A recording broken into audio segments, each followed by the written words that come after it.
your financial literacy is a genetic and energetic inheritance. And I was worth over $100 million in financially illiterate. Welcome back to Office Hours. I'm David Meltzer, and I'm going to try to get through this introduction without crying because this person has changed my life. And it's not just when someone changes your life, but it's when people come up to you and they say to you, Mr. Meltzer, I read your book, or I heard you speak, or I watched the video, and you've changed my life. And I wasn't so sure that was ever going to be a part of my life, but it is. And every time that someone says that to me, I think about the people who have elevated me, that gave me directions to where I wanted to be or better. And Sharon Lechter is absolutely one of those people. She's one of the people that has a talent or a skill that I share and I have developed from learning from her, and it's putting things into context. She's an expert in financial literacy. She's a philanthropist. She's a 5-time New York Times bestselling author of, by the way, some of my favorite books of all time, including one which I'm listening to every day, which is somehow a future book written in 1938, which is called Outwitting the Devil. Most people know Napoleon Hill. Both of us are blessed to work with the foundation, and now I'm blessed to be the chairman of the Institute and look forward to working with Sharon on that. But Sharon Lechter, I want to say first, thank you, but most importantly, thank you for being here today. You're going to make me cry, David. Thank you very much. It's an honor. I cherish our friendship. I do too. And I want to start with Outwitting the Devil because a lot of people don't know that book. And it's a remarkable book about self and understanding how we drift away from our purpose. It talks about the singularity of purpose and controlling our impulses. And that's the way I define it. And you bring out in 2000, I believe, 11, something that they wouldn't release for so many years that Napoleon Hill had written. When you became an expert yourself in this content, I was curious how you saw your own life in the periods of your life where you maybe have drifted, and how you have been able to control your natural human impulses in order to facilitate not only your own personal success, but millions of people around the world like David Meltzer, who sit there every day and say, thank goodness, thank God for Sharon Lechter. Thank you, David. I think we all have those turning points in our life. I mean, I built the brand Rich Dad around the world for 10 years, and I lost myself in that process. And so I made the decision to close that door and do something else. And if I had not done that, I wouldn't have served 2 as presidents, and I would not have had the call from the Napoleon Hill Foundation asking me to help reinvigorate his teachings in 2008. So I always challenge my audience and people I talk to about, sometimes is there a door in your life you have to close for other doors to open? And we sit in our own comfort zone. And Napoleon Hill himself was in that zone when he released Think and Grow Rich in 1937. He told the world, here's this thesis of success. Follow it and you'll be very wealthy. But he himself knew that something was missing, that people have fear that hold them back. So he added that last chapter, The 6 Ghosts of Fear, in the original book. But in 1938, he realized he himself was not following his own principles. And he sat down, and if the word existed back then, he would have said downloaded Outwitting the Devil, because it was literally a couple of months. Think and Grow Rich, he spent 25 years on. In a few months, he wrote Outwitting the Devil. And his wife worked for the Presbyterian College. She was afraid of the title. She was afraid she'd get fired. So she forbid it from being published. And so it got locked away in the vault for 72 years. Oh. And when it was finally released, he had died in 1970, his wife died, and his sister, when she died, it came to the foundation, and they called me and said, Sharon, we don't know what to do with this.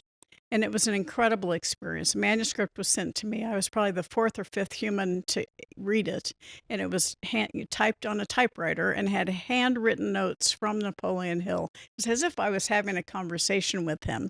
But in a couple of hours, it totally transformed me and made me recognize the pervasiveness of fear in our society. And in this book, he takes on every taboo there is. sex, politics, religion, education. He talked about Smoking. smoking before the world knew smoking was bad for you. Yeah. He talks about it in this book. It's such a man before his time. And I knew it had to get out because everything he talked about had come true. And people have this fear that holds them back. And in the book, he talks about how to blast through that fear. But to your point, we get paralyzed by fear. Fear either motivates you or paralyzes you. And the vast majority of us get paralyzed by it. And therefore, we do not receive and get to the level of success that we deserve, that God wants us to have. We self-sabotage, we hold ourselves back because that fear is in our subconscious. So he talks about how to release that in the book and how to find yourself again. And it spoke to me so strongly, and it really helped us bring Napoleon Hill's teachings to the younger generation who didn't even know who he was. And for me, younger is 50, below 50. I'm getting That's why older. I love So her. they didn't know Think and Grow Rich. They didn't know Napoleon Hill.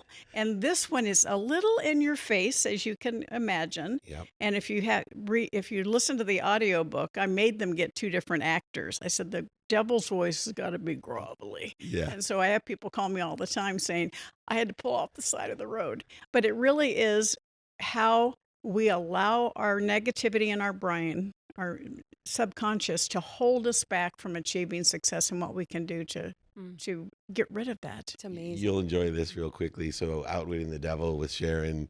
I love audiobooks, and I had my 14-year-old son, because he knew how inspired I was. He said, "What is it? Can I listen?" And I'm like, "Sure." I said, "But if it bothers you, you can stop listening." Yeah. And I said, "Especially the devil." And he loved it, and he said, "But Dad, they used AI for the devil." And I said, "This is the problem with today." I thought he'd be afraid or not listen to the devil's voice because it is very devilish. Yeah. And he's like, "Oh, it's AI, whatever." You were It trying was to convince him before it was the actual AI. devil? Yeah. Like, he no, li- no, He it's a lives with the computer. actual devil. So. Yeah, that was funny. Yeah, it comes across like a radio drama. It is It's, good. it's That's amazing. awesome. I love it. I love Napoleon Hill too. I'm a huge fan. You'll have to help me.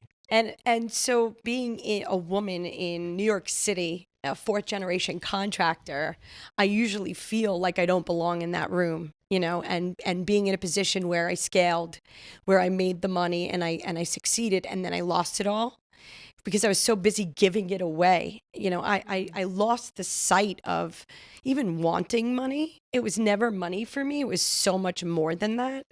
And to reference Napoleon Hill, one of my favorite stories is when he sat at the meeting table by himself and he used to envision whoever was sitting in the meeting room. And he used to go into his dreams and make these people appear, like Benjamin Franklin and all these people. He wrote stories on how he became himself because he used to make these people aware. And so sometimes I feel like my life is the real version of that. I've been sitting at these tables since I was 18 years old with some powerful people, and I always had that imposter syndrome. As a woman being in that position, always, it was never about money. I just really wanted to give the money away. I always wanted more than that. I guess the generosity. But what could a person or a woman who's in that position really learn? How could a woman make money work for them and own the position and belong there, in a place that they're made to feel like they don't belong? Well, it's a huge issue for women, the self-confidence. You can say, men have no problem saying, I'm an expert, all right? Women say, I'm pretty good at it. So you need to learn to be the expert and then become the authority. But it's very common for women to feel hesitant. They don't want to come across that B word, right? They want to be strong, but not looked at as too strong. Boss. Yes. And boss, yes. And so it's really important for women to identify their own personal strengths and to have that spiritual mastermind you're talking about. That's a spiritual mastermind. I love it. Also have a true mastermind that can be there to support you, because whatever you're going through, other women have gone through as well. And we tend to kind of feel like we have to do it all on our own as a woman. We're supposed to be the master of all things, right? We don't need help. And when we realize that, yes, we need to support each other and find that network, that power of association. I talk about that in my book, 3 Feet from Gold. So, your passion and your talent's all about you. That's what school teaches us. And most of us stop there thinking we have to do everything on our own. But in order for you to achieve the success that you've had an incredible team around you. So that's the power of association. My family. One of my most treasured associations is David Meltzer, right? The power of association. You have the mentor. You have people on your team who are strong where you're weak. And then times A, taking action. When we're in fear, we don't take action. And so it's understanding the importance of stepping outside your comfort zone, because your next success is not in your comfort zone. It's outside your comfort zone. And then all of that is wrapped with an F called faith. Faith in yourself, faith in what you're doing, faith that is needed and necessary, and faith that you will succeed. When I wrote Think and Grow Rich for Women, I changed the subtitle because Napoleon Hill was all success meant money. And I changed it success and significance. Because the vast majority of women, they're concerned about impact. Just like what you're saying, it's not the money, it's the impact. And your legacy is created every single day with every heart you touch, not when you're gone. And so we tend to be we have a lot of empathy. We want to help everybody. But that's why you need somebody on your team to help protect you and give you those boundaries to elevate you. Because you are the expert. You are the authority in your field. And you should be very proud because, I have several friends who are top in their companies in construction industry, right? And that's something for you've had to face a few barriers along the way, haven't you? Yeah. Yeah. So congratulations to you. Thank you You so are much. the authority. Thank you very much. Love that. I appreciate you. Thank you for being here.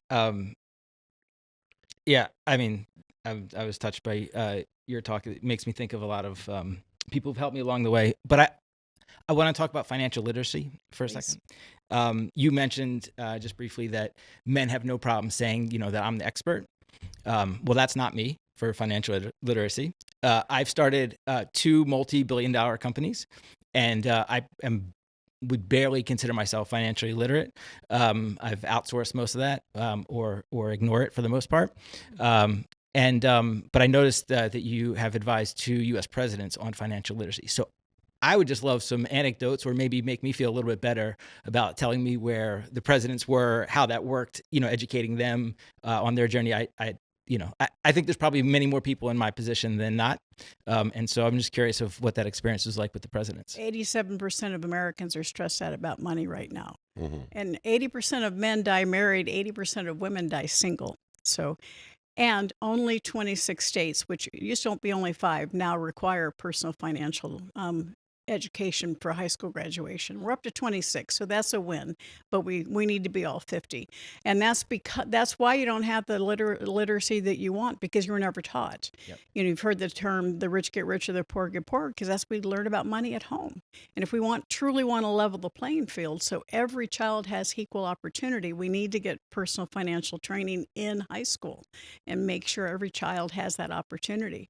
And it's criminal that we're not doing it. It's been my passion for 30 years, and I'm going to keep doing it until it gets in every single state.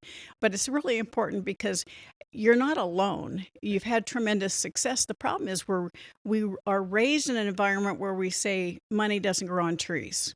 Pinch your pennies, save for a rainy day. I bet your parents said that to you. Or they said, we can't afford it. And so you grow up money negative, money negative, money negative. No wonder we develop the scarcity mindset. Mm-hmm. Yeah. That scarcity mindset is in our subconscious. We don't really realize it's there, but we get this fear around money. We're afraid we're never going to have enough money. And when you're truly successful, you're afraid you're going to lose it, or you're going to make decisions that make you lose it. Yep. There's a lot of people that I call Henrys, high end earners, not rich yet, because they haven't learned how to invest Previous it. Dave Meltzer. Yeah. Tons of Henrys out there. And so it's really important to not just say, okay, I'm going to flip the switch. First, you got to figure out where you are financially. right? And you're in a position that you wouldn't take much for you to turn it and understand it. You have to start talking about money. You start talking to your children about money, and don't say to them you can't afford it. Because what happens when you say I can't afford it, or you can't afford it, it closes your mind. You want to get under the covers and turn off the lights. Instead, we can control our thoughts, our words, our actions. And so your thoughts are controlling your words and your actions. That's why you're not creating the wealth that you need, because you need to start up here and train your mind. And then with your child, instead of saying, we can't afford it, say, how can you afford it? Yep. Those kids can get very creative on how they earn money. Allow them to earn it, celebrate with them. And the best gift is that you're going to see their self-confidence grow. And once a child knows how to make money on their own, there's no stopping them. Yeah. Yep. And so you have that opportunity as well. When you, instead of immediately going to, I can't afford this, stop. Say, how can I afford this? How can I create a new revenue stream to buy what I want? And then the most important word on earth, my favorite word, is assets. We are taught to think about income, right? Wages, or even passive income. But passive income comes from assets. And once you buy, build, or create an income producing asset, it's your employee with no personality problems. Yep. It's No working emotional for you expense. in your asset column. And so you are financially free when the income from your assets exceeds your monthly expenses. But not a business that's a job. You want a business that's working for you, that you don't Right. that you don't have to go to every day, right? That's working for you. That's an asset. And you continue looking for assets. I say assets are sexy, and the older you get, the sexier they are. Thank God. Because that's Yeah. what feeds you. That's what gives you your time back. Yeah. Yeah. Right? When you're working for money, you're on the rat race, you get tired. There's only so many days in the week, so many hours in the day. Assets give you your time back because they're out there working for you. And that's And the so only if thing you can't focus, pay. Yeah. if you Nada. focus on assets, Oh, I think Go ahead. Yeah. I was love gonna this say so one much. thing too, real quick, that your financial literacy is a genetic and energetic inheritance. Yeah. And I was worth over $100 million in financially illiterate, as I know how you feel. And one of the things that I realized that I passed down to my children that I stopped was, oh, well, wait for it to get on sale. That's such a Yeah. scarce mindset. My thing now, I don't. If someone ever says that, I said, no, let's go make the money to buy it now. Yes. Let's go figure it out. I want it now, and I don't need to wait for it to go on sale. I'm just going to make enough to afford that car at $5,000 over retail. yeah, how That's can what I I- afford it? Yeah. How can It's I? how What can can I we? I afford it? love What can we do? What Yeah. can we What do? can we do? Especially with your children. What can we It, do? it changes that scarcity mindset to an abundance mindset. And once you make that switch, the world opens up because money is, you're either in control of your money or it's in control of you. And far too many people are controlled by their money. Yeah. You can flip that switch, take control of your money, and you'll never look back. Yeah, and I was going to say, to add with that, I come from a very traditional family, Middle Eastern family, and my personal experience is women in my household, we didn't feel the need to understand finances. It just wasn't the role in that household. Not good, not bad. It just wasn't the role. But then I remember 27, losing my father. And when my brothers and I went to my mom and said, okay, what do we got to do? What money do we have? Do we have any debt? She had no idea what we had, where to go, no understanding of the finances at all. Amazing woman, just didn't have that because she didn't need to have that role. And that was the moment for me as a woman where I had to understand, okay, I need to educate myself here a little bit because now I need to break that generational cycle. So for you, I know you're doing a lot of work with women in financial literacy. I'd love to see, do you see that changing in today's world? Do you see a difference between cultures, countries, society? I'm just curious on your overall experience, what you're seeing with women in financial literacy. Well, thank you for that question. My most recent book is How Money Works for Women, and we talk about those exact things. I bring in women from every decade of life, from 19 to 86, and about the various things that happen to women that impact them financially. But what you just shared about your mom, many widows out there, they have no clue. And they have no credit in their own name because their husband took care of everything. And they find themselves literally dropping their level of economic security because they don't have a clue. They can't even access their own assets. And so it's very important that women educate themselves. And yes, I do see it changing. I do see people, young women becoming more aware. Young women are now they're better investors. They have a higher return than men. A lot of times they get together and they do the research, but sometimes women get into analysis paralysis, and so they don't take the action. So that's why it's better for men and women to work together and have those money dates to talk about how your parents dealt with money, so that you kind of uncover those issues that you need to deal with in your relationship. But it's very important for women, young women, older women, to understand money, because we already control 60% of the domestic wealth in the United States, and trillions of dollars are coming to us in the next 20 years. It's inherently our responsibility to understand how to receive it, how to invest it, how to grow it, and how to protect it for future generations. I love that.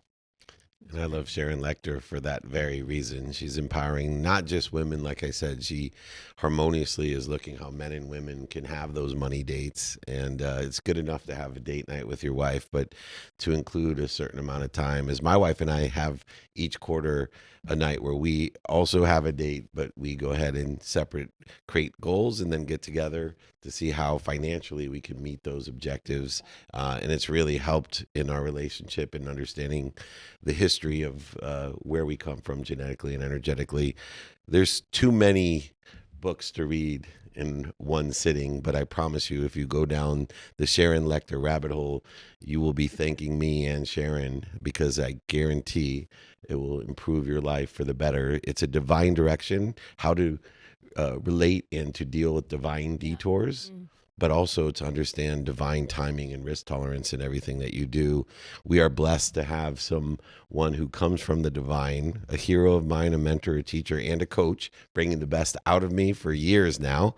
And I'm glad she still thinks I'm young, because she is young in my heart as well. The incredible Sharon Lechter, thank you for joining us on Office Thank Hours. you so much, Thank you David. so